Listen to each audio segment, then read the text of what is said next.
My name is Bridget Coleman, and I'm 25 years old. I'll never forget the day my life turned upside down standing in my brother's sleek Miami office, his eyes cold as steel.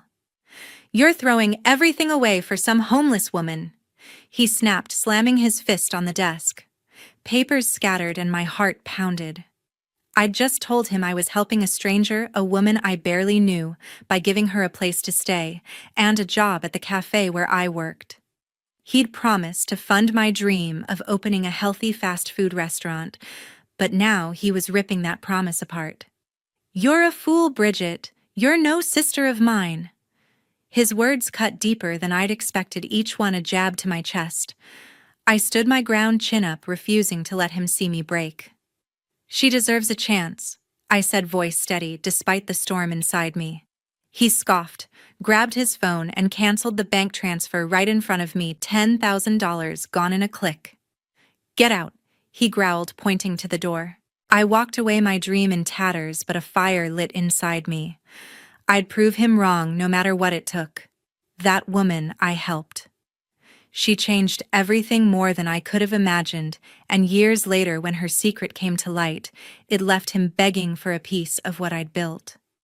Do you think my brother was too cruel? Share your thoughts below in the comments. Weeks after my brother's betrayal, I was wiping down tables at the cafe when I spotted her again, the homeless woman I'd helped. She sat outside sketching recipes on a tattered napkin, her hands steady despite her worn clothes. I approached, offering a coffee. "I'm Bridget," I said, sliding the cup toward her. She looked up, eyes sharp, and introduced herself as Clara. We talked, and I learned she had a knack for cooking. Her recipes were genius, blending bold Miami flavors with healthy twists. "Why don't you cook anymore?" I asked. Clara's smile faded, and she mumbled something about stepping away from the spotlight. I didn't push, but her words stuck with me. That night, I called my best friend Kristen Burke, who'd always believed in my restaurant dream. I met someone who could help us. I told her, my voice buzzing with excitement. Kristen didn't hesitate. "Let's do this, Bridget. Let's open that place." We found a rundown spot in Miami's Wynwood district, a narrow storefront with peeling paint and a flickering sign. It was all we could afford with our savings. Clara agreed to join us, sharing her recipes: kale quinoa bowls, avocado tuna wraps, things that could make healthy fast food a hit. But her past was a mystery. When I asked about her life before the streets, she'd changed the subject, her eyes distant. I figured she'd tell me when she was ready. Kristen and I spent nights scrubbing floors, painting walls, and begging suppliers for credit. The equipment was secondhand, the budget was tight, and every step felt like a gamble. I poured my heart into those recipes, tweaking them under Clara's guidance, her quiet confidence pushing me forward. She'd hover over the stove, adjusting spices with a precision that felt almost professional, but she never bragged. Money was the real problem. Our savings dried up fast, and suppliers started calling, demanding payments we didn't have. I swallowed my pride and called my mom. "I need help," I said, explaining the restaurant. Her voice was soft but hesitant. "Bridget, I can lend you $5,000, but you know I believe in your brother's judgment." My stomach twisted. She was still on his side, still thought I was chasing a pipe dream. The loan barely covered a month's rent, and I hung up feeling more alone than ever. The community didn't make it easier. Locals whispered about our fancy health food, skeptical it'd last in a city of burgers and tacos. Some even questioned Clara's presence, muttering about that homeless woman in our kitchen. I overheard a customer at the cafe say, "Who trusts a cook like that?" I clenched my fists, wanting to scream that Clara's talent was the heart of our menu. Kristen kept me grounded. One night, as we unpacked a delivery of mismatched plates, she grabbed my shoulders. "We're doing this for us, not them," she said. I nodded, but the doubts crept in. Could we really pull this off? Clara caught me staring at a stack of unpaid bills and sat me down. "You've got fire, Bridget," she said, her voice firm. "I've seen people try and fail, but you're different. Don't let them dim that." Her words hit hard, and I realized she wasn't just talking about cooking. There was something bigger behind her eyes, something she wasn't ready to share. I didn't know it then, but Clara's belief in me was about to change everything. We pushed forward, working late into the night, perfecting every dish. Clara's recipes were our secret weapon, but the whispers and bills kept piling up. I lay awake at night wondering if I'd made a mistake, if my brother was right. But every time I saw Clara in the kitchen, her hands moving like she was born for it, I knew I couldn't give up. Not on her, not on Kristen, not on myself. The real test was coming, and I had no idea how much it would cost us. The next morning, a delivery truck pulled up with our first big order of ingredients. The delivery truck roared away, leaving crates of fresh kale and quinoa stacked outside our Wynwood storefront. Our house was officially open, and my heart raced as the first customers trickled in. I stood behind the counter watching a young couple bite into Clara's avocado tuna wraps, their eyes lighting up. "This is unreal," the guy said, nudging his girlfriend. I grinned, but my nerves were still on edge. Kristen buzzed around taking orders, her energy infectious. Clara stayed in the kitchen, her hands a blur as she plated orders with precision. We'd done it, our healthy fast food dream was alive in Miami's food scene. But every order felt like a test, every customer a chance to prove we belonged. 2 weeks later, a woman in a sharp blazer walked in, her notebook in hand. She introduced herself as Susan Marsh, a food critic for Miami Bites. My stomach flipped, her reviews could make or break us. She ordered a kale quinoa bowl and sat quietly scribbling notes. I hovered near the kitchen, whispering to Clara, "This is big. We can't mess it up." Clara just nodded, her focus unbreakable as she drizzled a citrus vinaigrette. When Susan took her first bite, she paused, then smiled. "This is bold," she said, locking eyes with me. "You're onto something here." By the next morning, her review hit the internet, calling our food a game changer in Miami's fast food scene. Orders poured in, and our tiny dining area was packed for the first time. Kristen high-fived me behind the counter, her voice a squeal. "We're actually doing this." Bridget Susan didn't stop at the review. She emailed me a week later inviting our restaurant to the Miami Food Festival, a huge event showcasing the city's best eateries. "Your fresh take deserves a spotlight," she wrote. I read the email aloud to Kristen and Clara, my hands shaking. This was our shot to go big, to show Miami we weren't just a flash in the pan. But the festival was only a month away, and we barely had enough staff or supplies to keep up with our current demand. Kristen grabbed a notepad, already planning. "We'll need a bigger menu, more hands, everything," she said.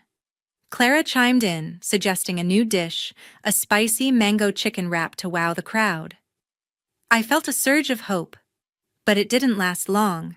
Whispers started creeping in, quiet at first, then louder. Customers began asking strange questions. "Is your chicken really organic one?" Woman demanded, her brow furrowed. "I heard you cut corners on ingredients." My jaw dropped. I'd spent hours vetting suppliers to ensure quality. Kristen overheard another table muttering about cheap produce and shot me a worried look. It didn't take long to figure out the source. My brother had been talking, spreading lies about our ingredients to his industry contacts. A supplier tipped me off, saying he'd heard my brother at a networking event claiming our restaurant was a scam that wouldn't last. My blood boiled. He wasn't just cutting me off, he was trying to bury us. I confronted Kristen and Clara in the kitchen after closing my voice tight. "He's sabotaging us," I said, slamming a dish towel on the counter. Kristen's eyes narrowed. "He's scared you're going to outshine him," she said, her tone fierce. Clara stayed quiet, but her jaw clenched like she knew more than she was letting on. I didn't push her. There was no time. The festival was our chance to prove him wrong, and we threw ourselves into prep. Kristen trained 2 new part-timers, teaching them to handle the rush. I stayed up late perfecting the menu with Clara, who tweaked recipes like a master. We stretched our budget to buy extra ingredients, skipping sleep to practice plating. Every night I checked our online reviews, wincing at new comments echoing my brother's lies. "Overpriced and sketchy," one read. Each word felt like a punch, But I refused to let it stop me. The festival loomed closer and the pressure mounted. We were betting everything on this, our reputation, our dream. Kristen kept us focused, cracking jokes to ease the tension, but I could see the worry in her eyes. Clara worked harder than anyone, her hands steady even as orders piled up. I caught her staring at a photo of the festival's logo one night, her expression unreadable. "You okay?" I asked. She nodded, but something in her eyes told me she was holding back. I didn't know what, but I trusted her. We had to make this work no matter what my brother threw at us. A week before the festival, Kristen burst through the door, waving her phone, her eyes wide with excitement. "Tara's throwing her birthday party this weekend," she said, scrolling through a text. "She wants us there, says it's a big deal." I nodded, but my stomach twisted. My cousin's parties always drew family, and that meant facing my brother. I hadn't seen him since he spread lies about our restaurant's ingredients. But Tara was family, and I wouldn't let him keep me away. "We're going," I told Kristen, forcing confidence into my voice. She grinned, already planning our outfits. The party was at a rooftop venue in downtown Miami, packed with string lights and industry folks from the food scene. Tara Quinn, my cousin, spotted us and rushed over, pulling me into a hug. "Bridget, you made it?" she said, her smile bright as she turned 28. Kristen handed her a gift and we mingled, but my eyes kept darting to the crowd. I spotted my brother by the bar, laughing with a guy in a tailored suit. Kristen nudged me. "Don't let him get to you," she whispered. I gripped my drink, determined to keep the night peaceful. It didn't stay that way. Tara pulled me to the center for a birthday toast. "To family and chasing dreams," she said, raising her glass, her eyes flicking to me. Like Bridget's restaurant, built with heart, and Clara's incredible recipes. The crowd clapped, but my brother's voice cut through. "Recipes? You mean that homeless woman's scraps?" he sneered, stepping forward. The room hushed and my blood boiled. "Her name's Clara, and her food's better than anything you've ever done," I shot back, my voice steady. He laughed, cold and sharp. "You're betting on a nobody, Bridget. Your little restaurant's a joke, and it's going down." Tara stepped between us, her face hard. "This is my party, not your battleground," she said, glaring at him. But he ignored her, his eyes locked on me. "You think you're winning with that food festival? You're nothing." My fists clenched and I opened my mouth to fire back, but the guy beside him spoke first, his voice low but clear. "She's not nothing," he said, looking at me. "And neither is Clara." I froze. He introduced himself as Derek Lane, my brother's colleague from his restaurant chain. His face looked familiar, and the way he said Clara's name sent a chill down my spine. I stared at Derek, my mind racing. "What do you know about Clara?" I asked, my voice sharp. The crowd leaned in, sensing the tension. Derek hesitated, glancing at my brother, who shot him a warning look. But then Derek straightened, his jaw set. "Clara used to run a chain of restaurants," he said, loud enough for everyone to hear. "I worked with her years ago. Your brother stole her recipes to get his promotion." Gasps rippled through the room. My brother's face turned red, his hands shaking. "That's a lie," he shouted, stepping toward Derek. But Derek didn't back down. "I saw the emails," he said, his eyes meeting mine. "I helped him do it, and I've carried that guilt ever since." My heart pounded as the truth hit me. Clara's skill, her precision, it wasn't just talent. It was a legacy my brother had exploited.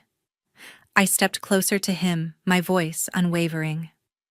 "I'm not stopping," I said. "We're going to the Miami Food Festival, and we'll prove you wrong, Clara. Me, all of us." The crowd murmured, some nodding in support. Tara grabbed my arm, her voice fierce. "You've got this, Bridget," she said. Kristen stepped up beside me, her eyes blazing. "We're with you all the way." My brother's face twisted with rage, but he said nothing. He shoved past Derek, storming toward the exit, leaving whispers in his wake. Tara pulled me aside later, her expression serious. "I had no idea he was this low," she said.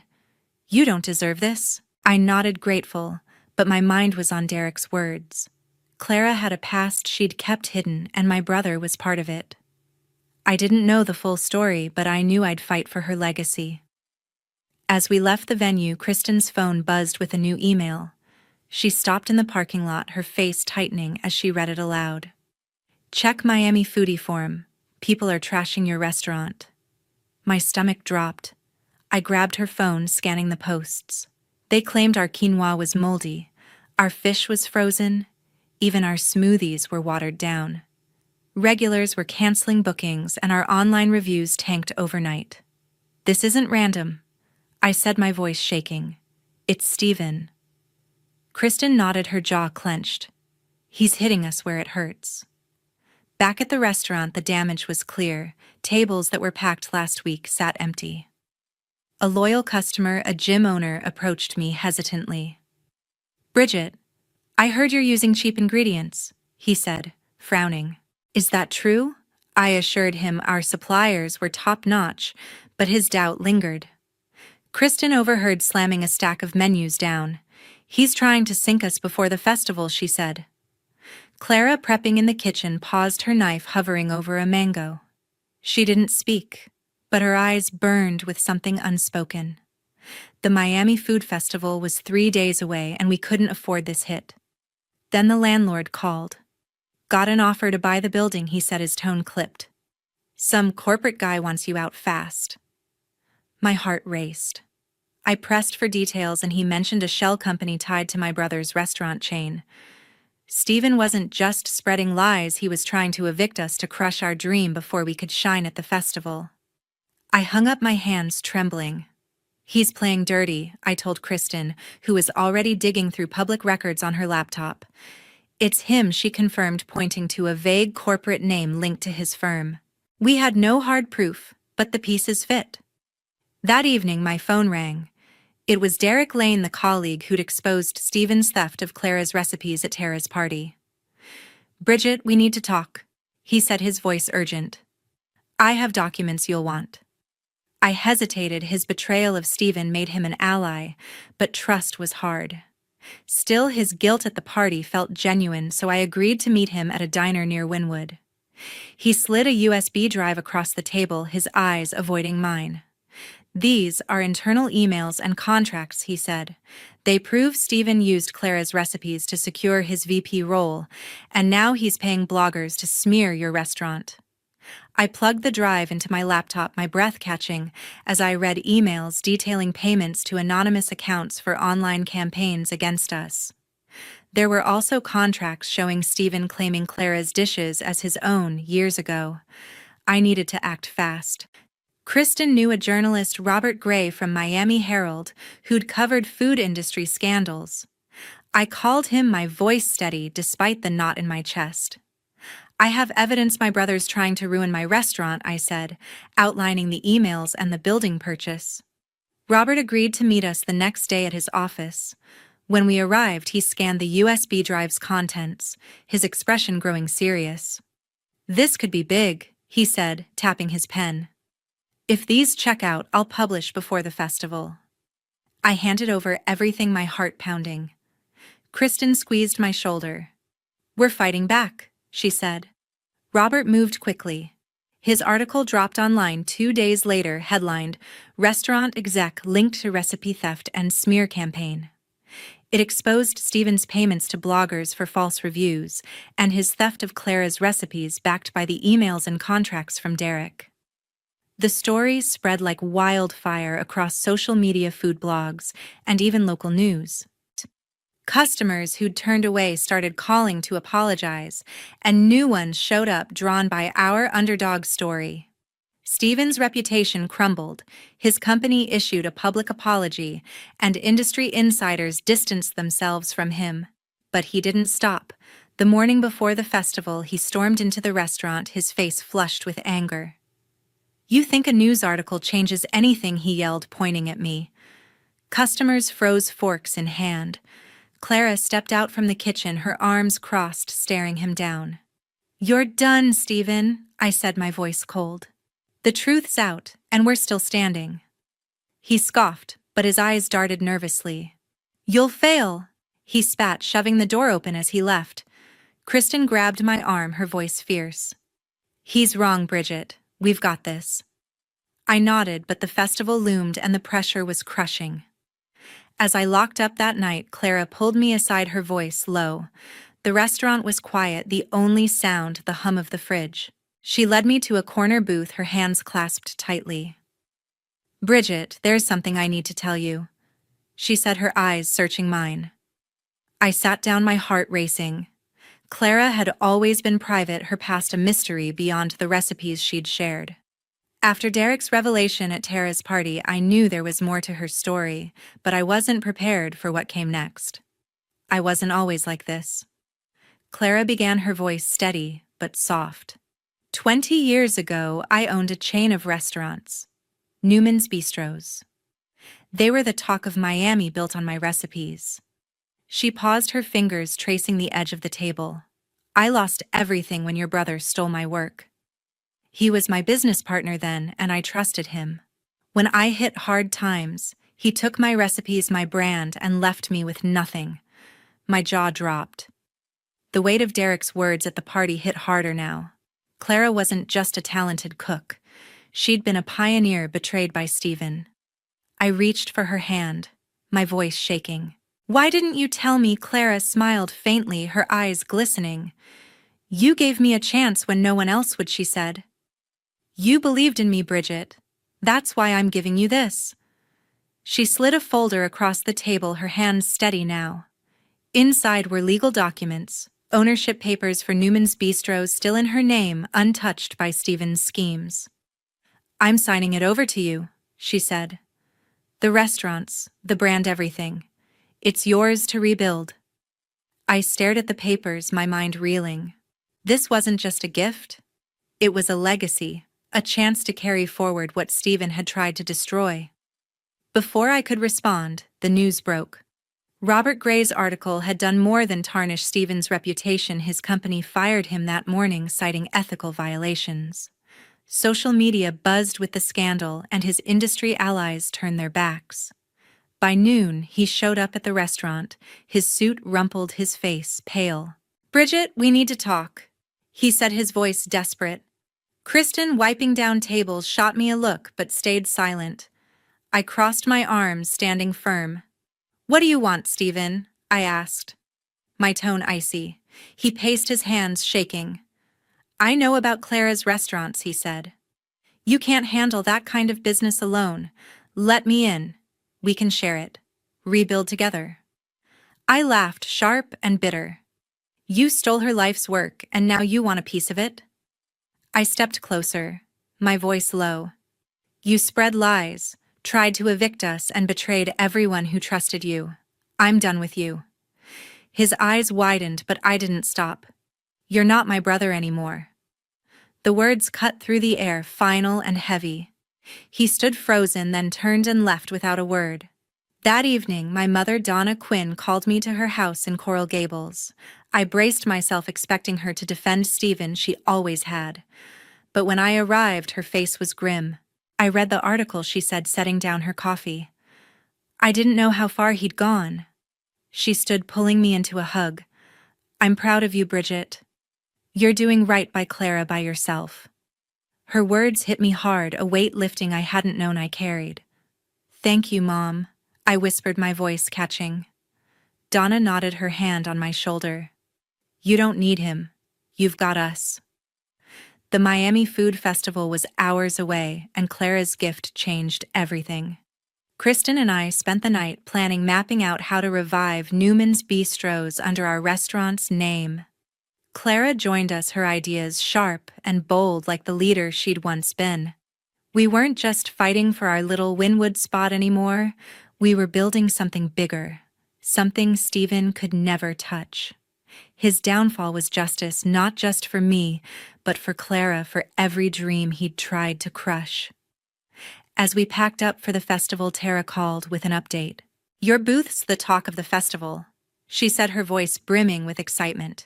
They want you to host a cooking demo on the main stage. I gripped the phone, my chest tight with anticipation. The Miami Food Festival was our moment to cement Clara's legacy, but it was also a chance to show the world what we'd built. With Newman's Bistros now in my hands, I wasn't just fighting for our little Wynwood spot, I was carrying forward a vision Stephen had tried to bury. The festival was a whirlwind with vibrant stalls stretching along the Miami waterfront. Our booth showcasing Clara's bold flavors had crowds spilling over into neighboring lanes. I caught Clara's eye as she plated a dish, her movements precise, her face glowing with purpose. Kristen hustled between orders, flashing her infectious grin at customers. A young woman approached her hands, nervously clutching a notebook. "I'm Stacy, a culinary student," she said, her voice eager.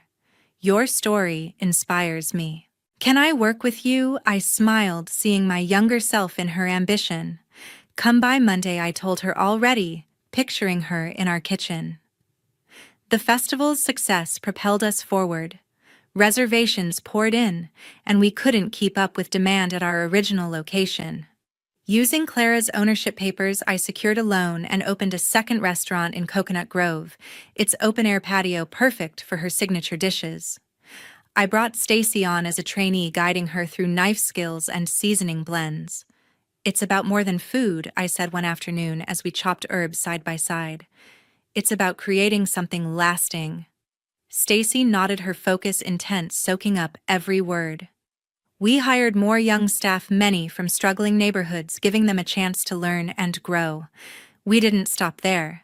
Inspired by Clara's resilience, I started a community initiative offering free cooking workshops for local youth and donating meals to shelters. During one session, a teenager named Leo perfected a spicy shrimp dish, his shy smile breaking through as the class cheered. Clara watched, her eyes misty. "This is what keeps me going," she whispered. Tara joined as a volunteer, teaching knife techniques, while Kristen managed logistics, her energy keeping everyone on track. Our restaurant transformed into a community anchor, a place where people found not just meals, but connection. Meanwhile, Stephen's downfall was complete. After his firing, the industry shunned him. Restaurants he'd once partnered with cut ties, and his name became a cautionary tale in Miami's food scene.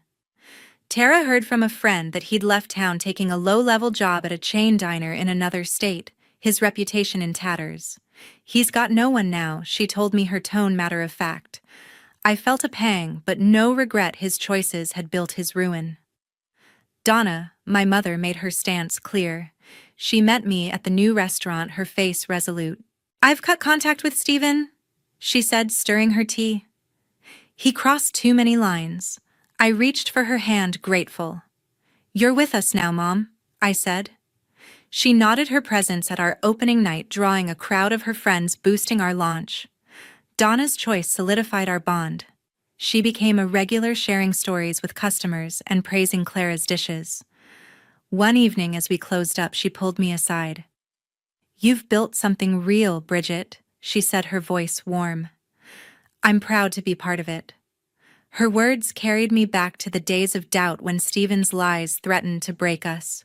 We'd survived because of the family we chose: Clara, Kristen, Tara, and now Donna. Months later, I stood in the Coconut Grove restaurant watching Stacy confidently lead a prep team. Clara mentored a new hire, her laughter echoing through the kitchen. Kristen waved a glowing review from a food critic, calling us Miami's heart and soul.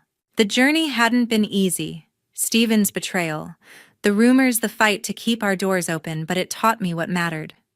Kindness, like giving Clara a chance, built trust. Perseverance turned a dream into reality. And family wasn't just blood, it was the people who stood by you. As I looked out at the packed dining room, I knew we'd created something unbreakable. The Miami skyline sparkled beyond the patio, a testament to our triumph. "Melissa, is it? We need to discuss the seating arrangements." Mrs. Harrington's voice dripped with barely concealed disdain as she looked me up and down in the upscale Chicago bridal boutique. "Given the caliber of guests attending, we think it's best if you sit at table 19, near the kitchen." "Table 19? I repeated, my voice steady despite the knot forming in my stomach. but that's not with the family." "Well, yes, exactly," she replied, exchanging a meaningful glance with her husband. "The head tables are for immediate family and distinguished guests. We have the governor's chief of staff attending, several hospital board members, people of a certain standing." "I'm Audrey's mother," I stated simply. Traditionally, parents sit together at the head table. Mr. Harrington cleared his throat. "Melissa, we understand your position, but you must understand ours. Our son is marrying into a different background than he's accustomed to. Some accommodations must be made to ensure the event maintains the appropriate tone." Their words hung in the air as Audrey emerged from the fitting room in her wedding gown, her face falling as she sensed the tension. "My name is Melissa Warner, 48 years old, a single mother who raised my brilliant daughter Audrey on my own after her father abandoned us before she was born. What I want is simple, to be treated with basic dignity at my only child's wedding, and to share in her joy from a place of respect, not hidden away like an embarrassing family secret. Standing in my way are the Harringtons, Eleanor and Walter, whose old money and older prejudices have led them to view me as unworthy of sitting alongside their precious family." "Mom, what's going on?" Audrey asked, her eyes darting between us. "Just discussing the seating chart, darling," Eleanor interjected before I could respond. "Nothing for you to worry about on your special day." The seamstress hovering nearby looked uncomfortable as she pinned the final adjustments on Audrey's gown. "Your mother and I will work it out," I assured Audrey, unwilling to burden her with this conflict 6 weeks before her wedding. Eleanor's smile didn't reach her eyes. "Of course we will. Now, Audrey, about the coordinator's suggestion to limit the receiving line, perhaps just Andrew, yourself, and us would be most efficient?" Another subtle exclusion, another quiet erasure. As the appointment concluded and we prepared to leave, Eleanor placed a manicured hand on my arm, her diamond bracelet catching the light. "Oh, and the rehearsal dinner will be black tie," she mentioned casually. "I assume you'll need time to find something appropriate." The implication was clear. My wardrobe, like my profession, like my very existence, was inadequate for their world. Later, as I drove home to my modest apartment in the suburbs, my phone buzzed with a text from Audrey. "Mom, the Harringtons have revised the invitation list again. They've cut Aunt Diane and Cousin Paige without telling me." "What's going on?" I gripped the steering wheel tighter. This wasn't just about seating arrangements or dress codes. The Harringtons were systematically cutting away pieces of our life to reshape Audrey's wedding into something that erased her history, and me along with it. I've spent 26 years building a life for Audrey and myself, brick by brick, sacrifice by sacrifice. When Thomas left me pregnant and alone at 22, I had no college degree, no family support, and no clear path forward. What I did have was determination, and a talent for organization that landed me an entry-level position at Westbrook Communications. While other young mothers might have faltered under the dual pressures of single parenthood and a demanding career, I thrived on the challenge. I arrived early each day to prepare for meetings, stayed late to ensure every detail was perfect, and somehow still managed to make it to Audrey's school events and doctor's appointments. It wasn't easy. There were nights I collapsed into bed still wearing my work clothes, too exhausted to change. But we made it work. By the time Audrey entered high school, I had risen to become executive assistant to Harold Westbrook himself, CEO, and founder of what had grown into a telecommunications empire. It wasn't the glamorous career some might dream of, but it was stable, respected within the company, and it paid for Audrey's prep school, her extracurriculars, and eventually her pre-med education. When Audrey met Andrew Harrington during her medical residency at Northwestern Memorial Hospital, I was thrilled for her. He was kind, brilliant, and clearly adored my daughter. His background, son of Walter Harrington, chairman of the hospital board and heir to the Harrington shipping fortune, was incidental to his personal qualities. At least that's what I thought. Our first meeting with his parents at their Lakeshore Drive penthouse should have been a warning. Eleanor Harrington's eyes had slid past me after the most perfunctory of greetings, her attention focused entirely on Audrey. "And what does your mother do, dear?" she had asked Audrey, not me, as though I weren't sitting right there. "Mom is the executive assistant to the CEO of Westbrook Communications," Audrey had replied proudly. "A secretary," Eleanor had murmured with a tight smile. "How reliable." I had let it go at the time, attributing her dismissiveness to first meeting awkwardness. Over the months of engagement, I continued to give the Harringtons the benefit of the doubt, even as the evidence mounted. The way Walter would talk over me at dinner, how Eleanor would forget to include me in planning emails, their constant references to lineage and private schools whenever I mentioned Audrey's childhood. "They're just old-fashioned," Audrey had said when I gently raised my concerns. "Once they get to know you better, they'll see how amazing you are." I wasn't so sure, but I kept my doubts to myself. This was Audrey's happiness, her future, and I wouldn't let my pride stand in the way of that. But with each wedding planning session, each thinly veiled comment about my simple lifestyle or limited understanding of proper society events, a creeping suspicion grew. The Harringtons weren't just old-fashioned. They were actively hostile to my presence in their son's life, and by extension, they seemed determined to minimize my role in my own daughter's wedding. Still, for Audrey's sake, I smiled and accommodated and compromised. I told myself it was just one day, just one event. I could endure anything for my daughter's happiness. What I didn't realize was how far the Harringtons would go to put me in my place. The rehearsal dinner at the Chicago Yacht Club was everything the Harringtons had promised: elegant, exclusive, and excruciating. I'd spent more than I could afford on a black cocktail dress that still somehow looked inadequate among the designer gowns and bespoke suits. Andrew's father gave a lengthy toast celebrating the joining of two distinguished families, conspicuously avoiding any mention of me or my side of the family, the side that consisted of my cousin Diane, her daughter Paige, and my elderly Aunt Meredith, none of whom had been invited to this intimate gathering of 60 people. I maintained my composure throughout the evening, even when I discovered I'd been seated at a table with the event photographer and the wedding planner, rather than with any family members. Audrey, caught between family obligations and social demands, could only manage brief moments with me between being paraded around to meet Andrew's extended family and his parents' influential friends. "Mom, I'm so sorry," she whispered during one such moment. "This isn't what I wanted." "It's fine, sweetie," I assured her, squeezing her hand. "Tomorrow is what matters." But tomorrow arrived with new humiliations. I arrived at the Drake Hotel 2 hours before the ceremony, as instructed, only to be directed to a small anteroom while the Harringtons and their family occupied the main bridal suite. "Melissa, there you are," Eleanor said when she noticed me standing awkwardly in the doorway of the main suite where I'd gone looking for Audrey. "The mother of the bride's area is down the hall. The coordinator should have told you." "I was hoping to help Audrey get ready," I explained. "Oh, we have everything well in hand," Eleanor replied, gesturing to the team of stylists surrounding my daughter. "Too many people will just create confusion. Perhaps you should focus on getting yourself ready? The photographer wants the Harrington family photos at 3, and then we'll find time for your pictures with Audrey afterward if the schedule allows." I looked to Audrey, who was having her hair styled, her eyes meeting mine in the mirror with apology and conflict.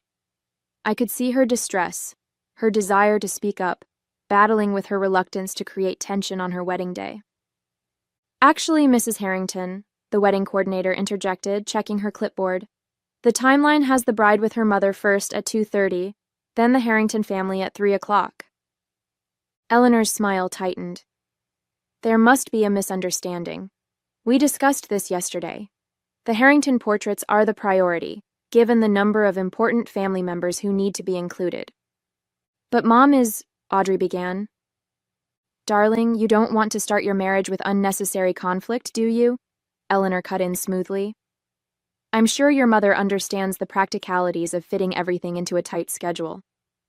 The coordinator looked between us uncertainly. "It's fine. I said, swallowing my hurt. The schedule can stay as Mrs. Harrington prefers. As I turned to leave, I heard Eleanor murmur to someone, "Such a shame Audrey didn't have a proper maternal figure growing up. Just a secretary raising her alone.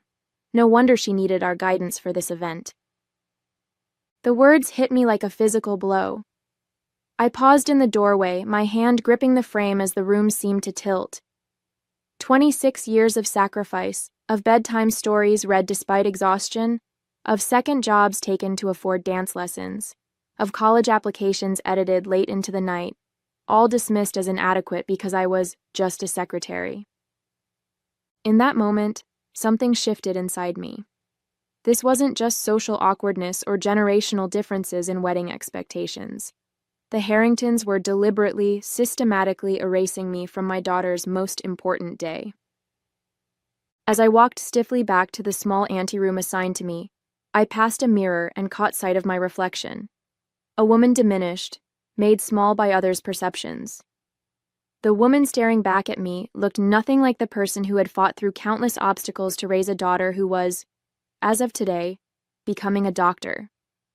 For Audrey's sake, I would get through this day with dignity, but I was done being invisible, done being just a secretary, done letting the Harringtons define who I was. The ceremony itself was beautiful, a perfect blend of traditional elements and personal touches. Walking Audrey down the aisle, a role the Harringtons couldn't deny me without raising eyebrows, I held my head high despite feeling the weight of judgmental stares from their side of the church.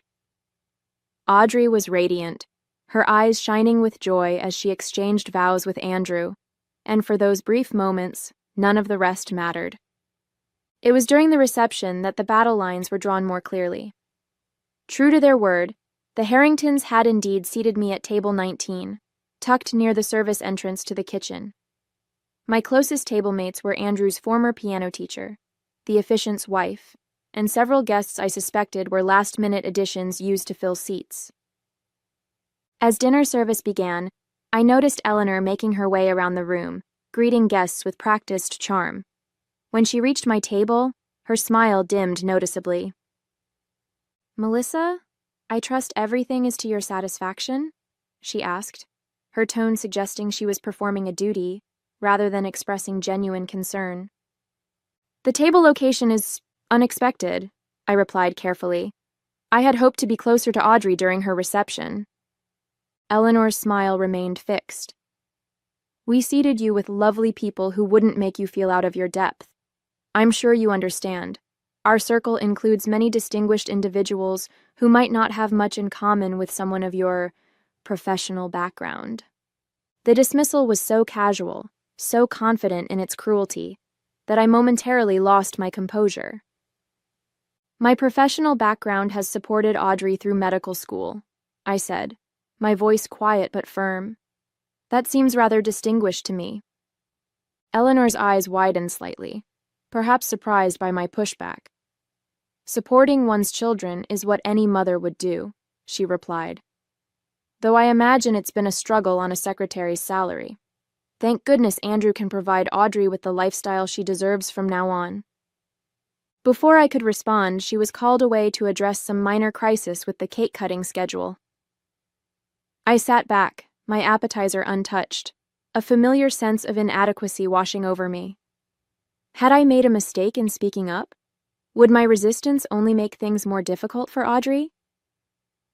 My phone buzzed with a text from Harold Westbrook. "Venue looks amazing from the photos. You've raised an incredible daughter, Melissa. The office is in good hands with Drew this weekend, but call if you need anything." The message was a lifeline, a reminder that outside this gilded ballroom, I was respected and valued. Harold had been understanding about my need to take 2 days off for the wedding, practically unheard of in his demanding schedule, and had even sent Audrey a generous gift. With renewed determination, I decided to make an effort to engage with the reception despite my isolation. I introduced myself to table mates, danced with my elderly Aunt Meredith when the band played her favorite song, and made a point of personally thanking the catering staff who seemed surprised by the acknowledgement. During a quiet moment, Audrey found me near the bar. "Mom, I just realized where they seated you, she said, distress evident in her voice. I had no idea. I would never have approved that. It's all right, sweetheart, I assured her, squeezing her hand. This is your day. Don't worry about me. It's not all right, she insisted. Let me talk to Eleanor. We can rearrange. Audrey! Walter Harrington's voice boomed across the space. The Prestons are leaving early. Come say goodbye. They're very important supporters of the hospital's new pediatric wing. With an apologetic glance, Audrey was whisked away again, leaving me alone at the edge of her celebration. As I returned to my table, I overheard Eleanor speaking to a cluster of women nearby. Yes, Audrey's background is rather modest, but she's adapted remarkably well. Quite the little social climber, though we'd never say so openly. Of course, with no proper guidance, the mother is just a secretary, you know. We've had to help smooth out her rough edges. The women tittered, glancing in my direction before quickly averting their eyes when they realized I'd heard. That was the moment something crystallized inside me, a realization that nothing I did would ever be enough for the Harringtons. No amount of gracious accommodation or silent endurance would earn their respect. In their eyes, I would always be just a secretary, an embarrassing footnote in Audrey's journey to their world. For the first time that day, a different thought emerged. What if I stopped trying to meet their impossible standards, and instead showed them exactly who just a secretary actually was? As I contemplated my next move, I noticed a distinguished gentleman approaching my table. I recognized him immediately as Joseph Brennan, CEO of Meridian Healthcare, one of the largest hospital systems in the Midwest. Melissa Warner, he said warmly, extending his hand. I thought that was you. It's been, 3 years since we finalized that communications infrastructure deal? Mr. Brennan, I replied, standing to greet him properly. 4 years, actually, but who's counting? How have you been? Prospering, thanks in no small part to that contract you helped shepherd through. Harold doesn't know how lucky he is to have you. He glanced around the table. May I join you for a moment? I'd love to catch up. As Joseph sat beside me, I could feel curious stares from nearby tables. Eleanor Harrington, in particular, seemed to be watching with narrow-eyed assessment. I didn't realize you knew the bride and groom, I mentioned. I'm on the hospital board with Walter, he explained. Though truthfully, I'm more interested in connecting with you. I've been trying to get a meeting with Harold about the new telehealth initiative for months. His assistant keeps telling me he's booked through September. I smiled, recognizing the gentle attempt at leveraging our connection. That would be Drew, and yes, Harold's schedule is quite full. But I might be able to find a breakfast slot in late July if the project timeline is pressing. Joseph's eyebrows rose. You have that kind of influence over his calendar? I've managed Harold's professional life for 15 years, Mr. Brennan. There's very little regarding Westbrook Communications that doesn't cross my desk at some point. Our conversation continued, touching on industry developments and mutual connections. I was so engaged that I barely noticed the small crowd gathering nearby until a woman's voice cut through our discussion. Melissa? Melissa Warner from Westbrook? I thought that was you. I looked up to see Catherine Prentice, the formidable CFO of Allied Technologies, approaching with genuine delight. Behind her was her husband, State Senator William Prentice. The bride is your daughter? Catherine continued. I had no idea. She looks just like you. As Catherine and William joined our increasingly crowded table, more eyes turned in our direction. The senator's presence had a magnetic effect, drawing others from nearby tables. Melissa's daughter just matched at Northwestern for her pediatric residency, Joseph informed them proudly, as though Audrey's accomplishment somehow reflected his own good judgment in knowing me. Brilliant girl, Catherine agreed. Must take after her mother. Within 20 minutes, my table near the kitchen had become an impromptu gathering of some of Chicago's most influential business leaders. Harold's wife Victoria arrived, kissing me on both cheeks and loudly lamenting that we'd been hidden away at this back table. The governor's chief of staff, whom Eleanor had specifically mentioned as a VIP guest, spent 10 minutes discussing a potential public-private partnership with Senator Prentice while standing directly behind my chair. From across the room, I could see the Harringtons watching in confusion and growing alarm. Eleanor whispered urgently to Walter, who kept glancing in my direction with a furrowed brow. The situation took an unexpected turn when Congressman David Holloway arrived late to the reception and made a beeline for our table. "Melissa," he called out. "There you are. Harold said you'd be here. Got a minute? I need your input on that press release for the infrastructure bill announcement." As the congressman pulled up a chair, discussing confidential policy matters as though we were in a secure briefing rather than a wedding reception, I caught Eleanor's expression changing from confusion to calculation. She began making her way toward our table, Walter in tow, a determined smile fixed on her face. "Congressman Holloway," she gushed, interrupting our conversation, "we're so honored you could attend. I don't believe we've been properly introduced. I'm Eleanor Harrington, Andrew's mother." The congressman looked up, momentarily disoriented by the interruption. "Ah, yes, lovely event. Melissa and I were just discussing some time-sensitive matters." "I see you've met Audrey's mother," Eleanor continued, her tone significantly warmer than any she'd used with me previously. "Such a surprise to see you all getting along so well." "Getting along?" Catherine Prentice laughed. "Melissa is the reason half of us can ever get anything done with Westbrook. She's practically a legend in Chicago business circles." Eleanor's smile froze as she processed this information. "A legend? But she's a executive assistant to the CEO," I supplied calmly. "Yes, that's my title." Senator Prentice chuckled. "Job titles can be so limiting, can't they? Melissa here has facilitated more major business deals in this city than most investment bankers I know." I watched the realization dawn on Eleanor's face. The sudden, horrifying understanding that the woman she had dismissed, humiliated, and hidden away was actually connected to nearly everyone of importance in the room. People whose social approval she craved, whose business relationships Walter cultivated, whose political influence they courted. All of them treated me with genuine respect and familiarity. In that moment, I saw something shift in Eleanor's expression. A calculation. An adjustment of strategy. I recognized it immediately as the look of someone who had severely underestimated an opponent and was now scrambling to recover. "Melissa," she said, her voice honey-sweet, "I had no idea you were so well-connected. You should have said something." The shamelessness of her pivot would have been amusing if it weren't so transparently self-serving. "Would it have mattered, Eleanor?" I asked quietly. Eleanor's question hung unanswered between us as the band announced it was time for toasts. The gathering at my table dispersed, with promises to reconnect later. Catherine Prentice squeezed my shoulder supportively before departing, while Joseph Brennan slipped me his card with a handwritten cell phone number. "For that July breakfast," he murmured with a wink.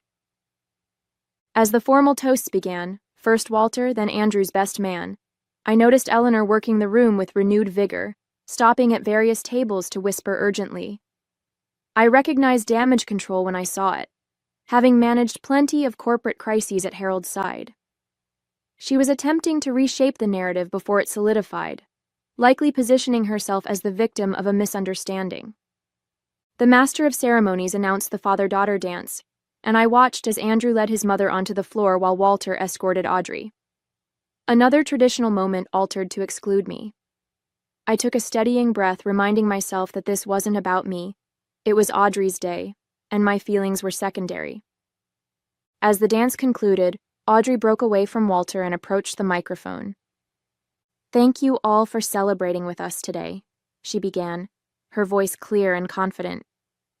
"Tradition calls for a father-daughter dance, but as many of you know, I was raised by a single mother who was both mom and dad to me."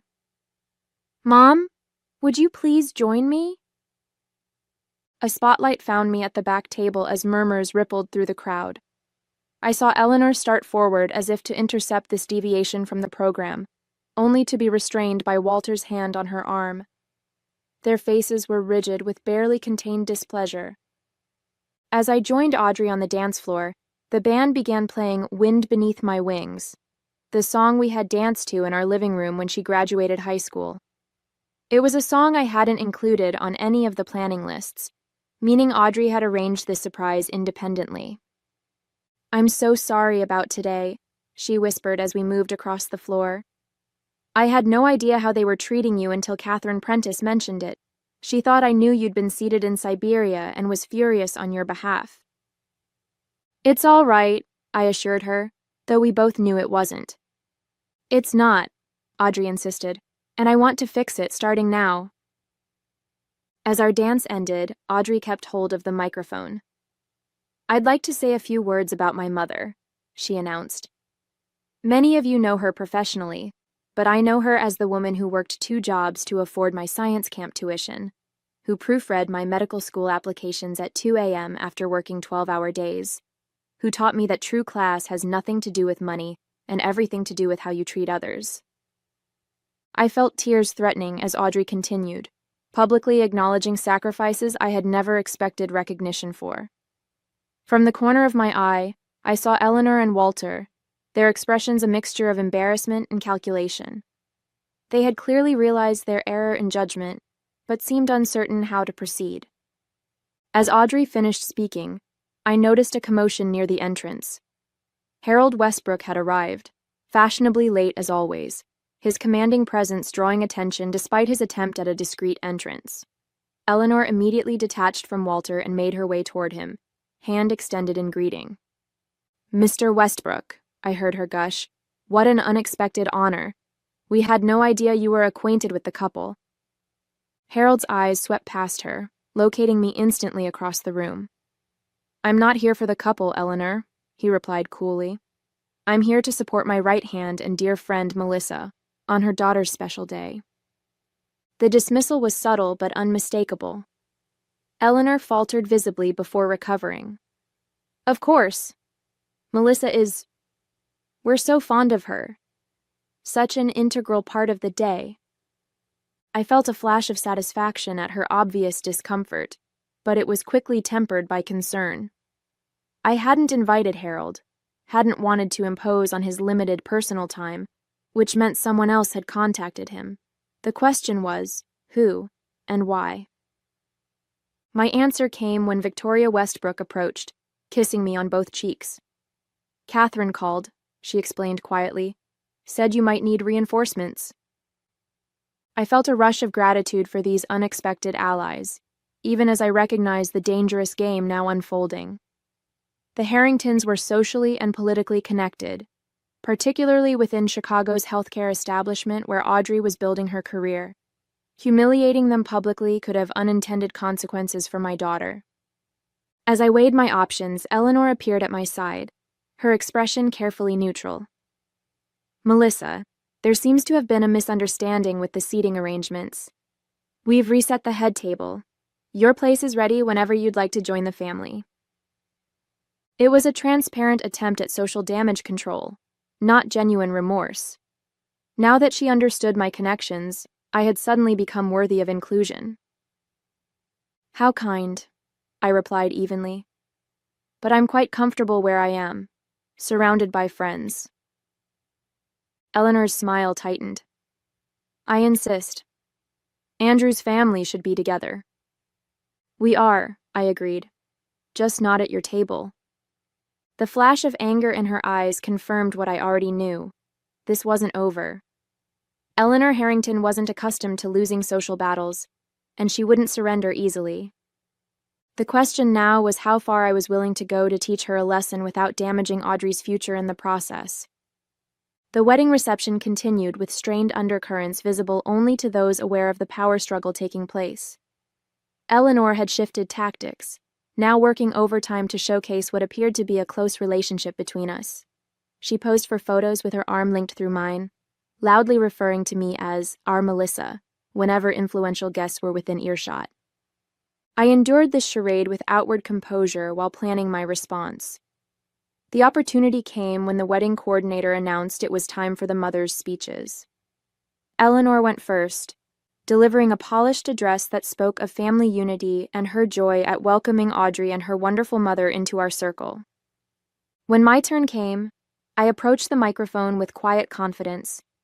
The room fell silent, curiosity evident on many faces after the evening's unusual dynamics. 26 years ago, I began, I found myself alone and pregnant, with nothing but determination and hope to guide me. Today, I stand before you as the mother of Dr. Audrey Warner, feeling a pride words cannot adequately express. I spoke from the heart about Audrey's journey, her compassion, her brilliance. I thanked Andrew for loving her so completely. And then, I paused, my gaze finding Eleanor and Walter. I've been referred to several times today as just a secretary, I said calmly.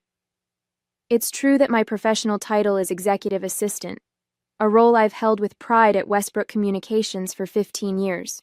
What that title doesn't convey is that I've helped negotiate multi-million-dollar contracts, managed international crisis response, and yes, even coordinated events far larger than this beautiful wedding. Murmurs rippled through the crowd as I continued. I believe we all deserve to be judged by our character and contributions, not by perceptions or titles.